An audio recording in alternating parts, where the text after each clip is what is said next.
ഉണ്ണി മുകുന്ദൻ ആരാധകർക്ക് മറ്റൊരു സന്തോഷ വാർത്ത കൂടി. ഇനി ഉണ്ണി മുകുന്ദൻ ആരാധകർക്ക് മുൻപിലെത്താൻ പോകുന്നത് ബോളിവുഡിലൂടെ. ബോളിവുഡിൽ അരങ്ങേറ്റം കുറിക്കാനുള്ള തയ്യാറെടുപ്പിലാണ് ഉണ്ണി മുകുന്ദൻ. ബോളിവുഡിലെ പ്രമുഖ നിർമ്മാണ കമ്പനിയായ റിലയൻസ് എന്റർടൈൻമെന്റ് നിർമ്മിക്കുന്ന 2 ഹിന്ദി ചിത്രങ്ങളിൽ ഉണ്ണി മുകുന്ദൻ അഭിനയിക്കാൻ പോകുന്നു എന്ന വാർത്തയാണ് ഇപ്പോൾ പുറത്തുവരുന്നത്. ഉണ്ണി മുകുന്ദന്റെ പിറന്നാൾ ദിനത്തിൽ റിലയൻസ് എന്റർടൈൻമെന്റ് സോഷ്യൽ മീഡിയയിലൂടെ ഈ വാർത്ത പങ്കുവയ്ക്കുകയായിരുന്നു. ഇന്ത്യയുടെ മസിലളിയൻ ഉണ്ണി മുകുന്ദൻ റിലയൻസ് എന്റർടൈൻമെന്റിന്റെ വരാനിരിക്കുന്ന 2 ഹിന്ദി ചിത്രങ്ങളിൽ അഭിനയിക്കാനൊരുങ്ങുന്നു എന്ന വാർത്ത പങ്കുവയ്ക്കുന്നതിൽ തങ്ങൾക്ക് ആവേശമുണ്ട്. ഈ പ്രത്യേക പ്രഖ്യാപനം നടത്താൻ അദ്ദേഹത്തിന്റെ ജന്മദിനത്തേക്കാൾ മികച്ച ദിവസം വേറെയില്ല. സൂപ്പർ സ്റ്റാറിന് ജന്മദിനാശംസകൾ എന്നിങ്ങനെയായിരുന്നു റിലയൻസ് എന്റർടൈൻമെന്റ് സോഷ്യൽ മീഡിയയിൽ പങ്കുവച്ച കുറിപ്പിൽ പറയുന്നത്.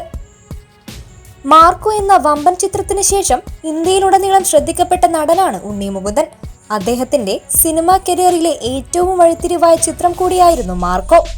പാൻ ഇന്ത്യൻ സ്റ്റാർ എന്ന നിലയിലേക്ക് ഉയർന്ന നടൻ ഉണ്ണി മുകുന്ദന്റെ കരിയറിലെ മറ്റൊരു വഴിത്തിരിവ് കൂടിയാകും ഈ പ്രൊജക്റ്റുകൾ എന്നാണ് വിലയിരുത്തപ്പെടുന്നത്.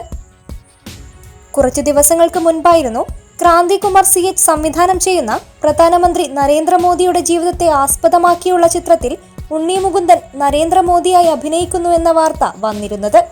ഈ ചിത്രം ഹിന്ദി ഉൾപ്പെടെ നിരവധി ഭാഷകളിലും റിലീസ് ചെയ്യും. ഏതായാലും ഉണ്ണി മുകുന്ദന്റെ ബോളിവുഡ് പ്രവേശനത്തിൽ അമ്പരന്നിരിക്കുകയാണ് ആരാധകർ.